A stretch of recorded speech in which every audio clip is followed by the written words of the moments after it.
দলৰ লগত আমাৰ কেনেকুৱা ধৰণৰ বুজাবুজি হ'ব পাৰে তাক গণপৰিষদলৈ জানে। বিজেপিৰ য'ত বিধায়ক আছে আৰু বিজেপিয়ে য'ত ইতিমধ্যেই জয়লাভ কৰিছে তেনেকুৱা চিট সাধাৰণতে ৰাষ্ট্ৰীয় ৰাজনৈতিক দলে কাকো এৰি নিদিয়ে। কিবা বিশেষ চিটত বিশেষ আৰ্জি বিশেষ দাবীৰ ক্ষেত্ৰত কেতিয়াবা কনচিডাৰ কৰা হয় বেলেগ কথা। আৰু এনেকুৱা যদি প্ৰত্যেক চিটত কোনোবাই এটা চিট বিচাৰে, অসমত ৩৫টা চিট আছে, যদি ৩৫টা চিট এজিপিক দিওঁ তেতিয়াহ'লে বিজেপিয়ে 20টামান চিটতহে খেলিব, বাকীটো 22টাতটো 25টাত আমি কোনেও খেলিব নোৱাৰোঁ।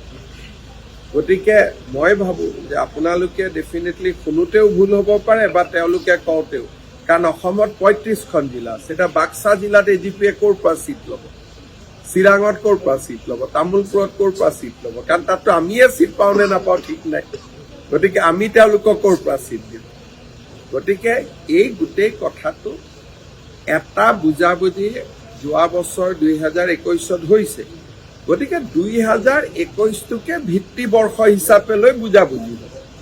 গতিকে 2021ৰ পৰা এখন দুখন চিট আগপিছ হ'ব পাৰে, কিন্তু ভিত্তিবৰ্ষটো 2021 হ'ব, তাতকৈতো বেলেগ হ'ব নোৱাৰে।